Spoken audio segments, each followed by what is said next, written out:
Assalamualaikum warahmatullahi wabarakatuh. Bismillah, alhamdulillah, wassalatu wassalamu ala rasulillah Sayyidina Maulana Muhammad ibn Abdullah wa ala alihi wa sahbihi wa man wala. Wa la hawla wa la quwata illa billah, subhanallah, alhamdulillah, wa la ilaha illallah, Allahu akbar.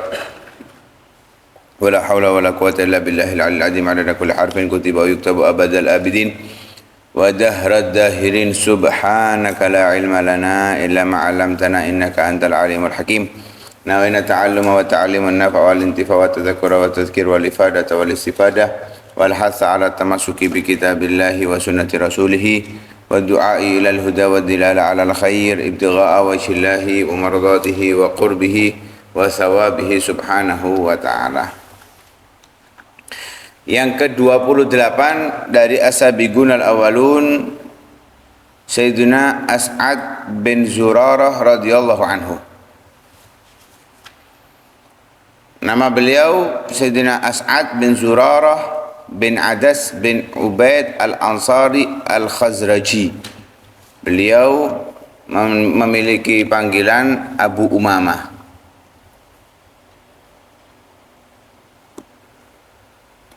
Termasuk dari keturunan Bani Najjar. Beliau juga dipanggil dengan As'adul Khair. Islamnya beliau masuk Islam fil aqabatil ula ma'an nafarisita. Jadi dalam sirah itu disebut ada 3 bai'atul aqabah. Yang pertama 6 orang, yang kedua 12 orang, yang ketiga 70 orang. Cuman kebanyakan ahlu sirah mengatakan yang 6 orang pertama itu tidak disebut dengan bai'atul aqabah. Jadi yang dihitung bai'atul aqabah yang 12 dan yang 70. Lah beliau ini termasuk di bai'atul aqabah yang al-ula ini. 6 orang. Nah, saat itu beliau datang ke Madinah setelah masuk Islam, datang ke Madinah, pulang ke Madinah, membicarakan tentang Islam kepada kaumnya. Sehingga banyak yang masuk Islam melalui tangan Sayyidina As'ad bin Zurarah. Sebab Islamnya beliau, saat itu beliau, Sayyidina As'ad dan Zakwan bin Abdi Qais, keduanya ini dari Madinah datang ke Mekah untuk menemui Utbah bin Rabi'ah, salah satu tokoh kafir Quraisy. Kemudian beliau ini mendengar tentang Nabi Shallallahu Alaihi Wasallam. Ada yang ngaku Nabi, ngomongnya seperti ini, seperti ini, seperti ini. Penasaran datang kepada Nabi. 2 orang ini. Itu karena itu kadang kalau kita itu difitnah, kita itu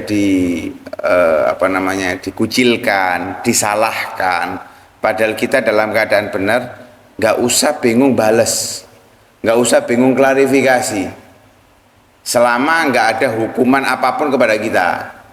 Kalau kita mau dihukum karena tuduhan itu, baru kita klarifikasi, kita menunjukkan bukti-bukti apa yang tidak terjadi kepada kita. Tapi kalau selama nggak ada apa-apa, nggak ada hukuman, nggak ada ancaman apapun dan yang lain sebagainya, biarkan aja. Kenapa? Itu promosi gratis. Itu juga sebaliknya, ketika kita tahu ada kemaksiatan di situ, yang kemaksiatan ini sifatnya apa? Privacy, bukan yang umum, bukan yang diumbar. Oh, semua orang kelihatan, enggak, di tempat yang tertutup. Jangan terus diumumkan. Oh, di situ ada tempat maksiat. Loh, ini promosi gratis ini. Promosi yang gratis tanpa biaya dia kita promosikan di mana-mana. Akhirnya terkenal tempat itu, benar enggak? Orang itu kadang kepingin dapat perhatian dengan cara yang berbalik. Karena itu dikatakan khalif tu'raf. Kamu berbeda dengan yang lainnya, pasti kamu akan dikenal. Kepingin terkenal, mudah. Berbuatlah sesuatu yang di luar nalarnya manusia umum, apluten terkenal bareng ngono. Wis kena-kena nggak tawo, nggak sarung, nggak kopiah sudah kena gini, wis dikenal orang, beberapa orang kenal seperti itu, moro-moro syutingan muda, terkenal wis.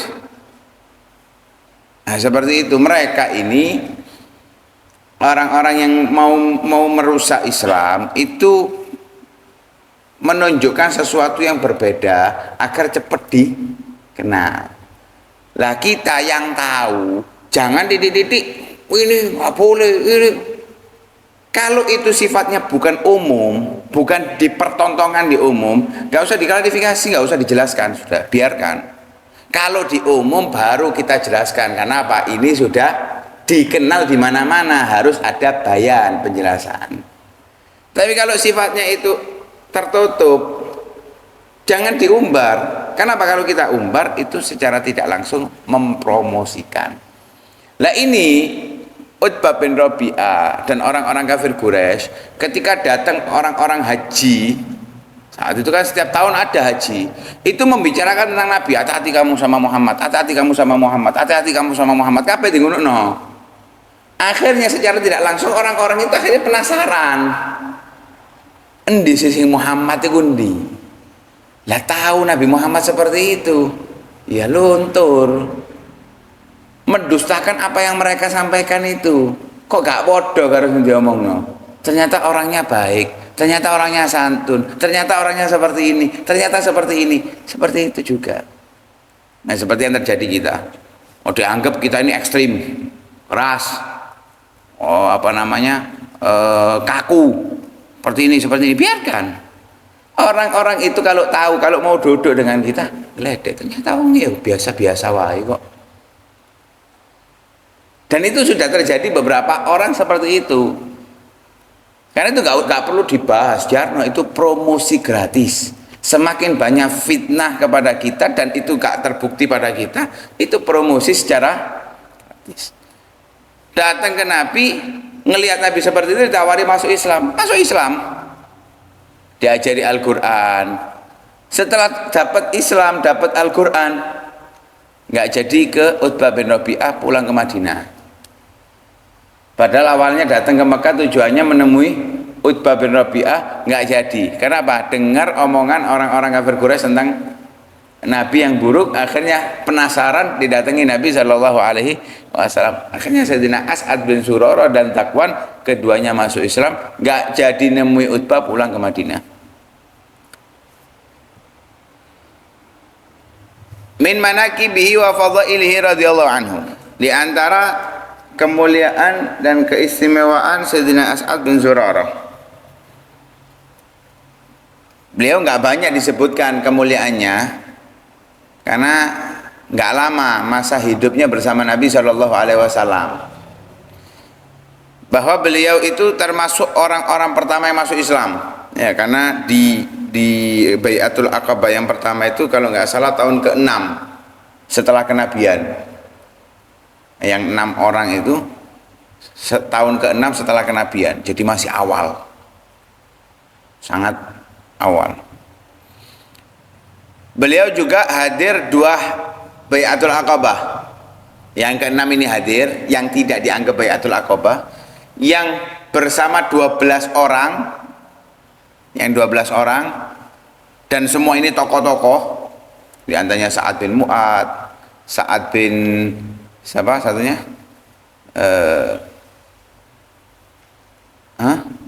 Sa'ad bin Ubadah, ya. Dan beberapa orang lagi itu termasuk nagib, tokoh-tokohnya. Beliau juga ikut di situ. Di Bai'atul Aqabah yang ketiga pun beliau juga ikut. Itu Bai'atul Aqabah yang kedua yang disepakati oleh banyak ahli sirah. Beliau juga ikut di situ bersama 70 orang. Wa kana naqiban ala qabilatih. Beliau juga menjadi tokoh dari kafilahnya. Jadi orang dulu itu kan punya kabilah masing-masing, ya. Ya, seperti Al-Ausi, Al-Khazraji, itu namanya kabilahnya sudah. Al-Khazraji, juga nanti ada An-Najjari, seperti itu. Beliau jadi tokohnya di situ. Walam yakun fin nuqaba asgharu sinnan minhu. Dari tokoh-tokoh yang ada itu, dari 12 tokoh itu yang paling muda adalah Sayyidina As'ad bin Zurarah. Nggak ada yang lebih muda. Bahkan diriwayatkan dari 70 orang itu yang paling muda beliau.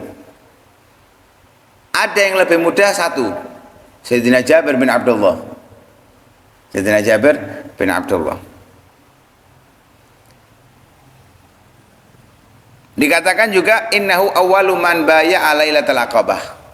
Bahkan beliau itu pertama yang membaiat Nabi di malam Aqabah itu. Di Baiatul Aqabah pertama yang membaiat adalah Sayyidina As'ad bin Zurarah. Begitu juga beliau, karena As'ad bin Zurarah awwala man shalla bin nas salat al-jum'ah qabla maqdami Rasulillah sallallahu alaihi wasallam min Makkah fi naqi'il khaddamat. Beliau pertama kali orang yang menjadi imam salat Jumat sebelum kedatangan Nabi dari Mekah. Jadi pertama kali ada kewajiban salat Jumat, itu yang melakukannya Sayyidina As'ad bin Zurarah menjadi imam. Nabi masih di Mekah, dan di Mekah belum diadakan Jumatan, karena Nabi membuat Jumatan di Madinah. Nabi memerintahkan untuk dibuat Jumatan di Madinah setelahnya perintah, karena saat itu di Mekah nggak sampai 40 orang laki-laki. Ya, ada riwayat sudah ada, cuman dilarang. Ya, dilarang, sehingga Nabi memerintahkan yang di Madinah, karena jumlahnya sudah lebih dari 40, mereka membuat Jumatan. Yang menjadi imam pertama kali saat itu Sayyidina As'ad bin Zurarah. Ya, di dalam riwayat beliau juga menjadi tokohnya Saqifah Bani Sa'idah, tempat rapatnya tokoh-tokoh yang ada di Madinah saat itu, bahkan menjadi tempat pembaiatan Sayyidina Abu Bakar As-Siddiq setelah wafatnya Nabi Shallallahu Alaihi Wasallam. Nah, saat itu diadakan sholat Jumat itu di pinggiran kota Madinah. Bukan di Masjid Nabawi, belum ada Masjid Nabawi, belum ada Masjid Quba. Di pinggiran kota Madinah.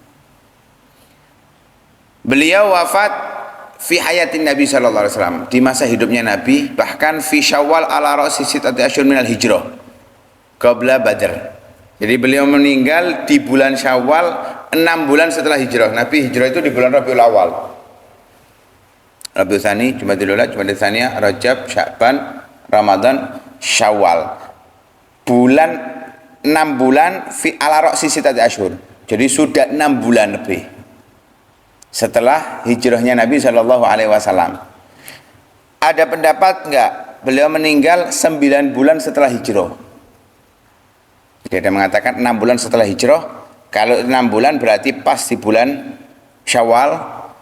Kalau 9 bulan berarti bukan bulan Syawal, karena Nabi hijrah di bulan Rabiul Awal. Walaupun dikenalnya tahun baru Hijriah di bulan Muharram, tapi hijrahnya Nabi di bulan Rabiul Awal. Beliau meninggal anggaplah di bulan Syawal atau 2 bulan 3 bulan setelahnya, dengan perbedaan yang ada itu sebelum terjadinya perang Badar, karena perang Badar itu tahun kedua setelah hijrah.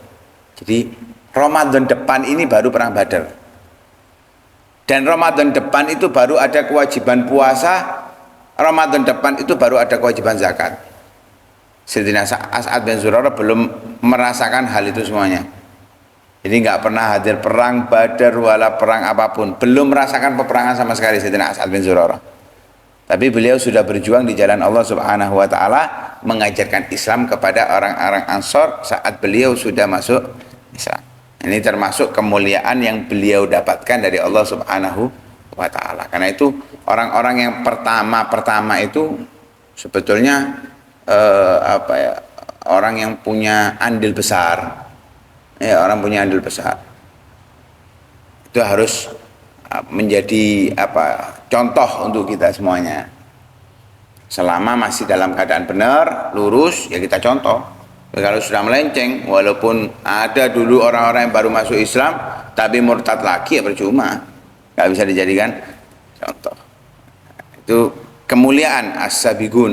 Dan itu sampai Nabi mengatakan as-subagu arba'atun, ya, orang-orang yang pendahulu-pendahulu itu ada 4. Sabiqul Arab, Sabiqul Rum, Sabiqul Furus. Nabi Shallallahu Alaihi Wasallam menceritakan Sabiqul Habasyah dan yang lain sebagainya. Karena itu mudah-mudahan Allah Subhanahu Wa Taala jadikan kita pejuang Nabi Shallallahu Alaihi Wasallam yang mendakwahkan syiarnya Nabi Shallallahu Alaihi Wasallam sehingga mendapatkan kemuliaan seperti yang didapatkan oleh para sahabatnya Nabi seperti Sayyidina As'ad bin Zurarah. Amin ya rabbal alamin. Shallallahu alaihi wasallam Muhammadin wa ala alihi wasallam. Alhamdulillah rabbil alamin. Hadrat Nabi Sayyidina Muhammad. Al-Fatihah.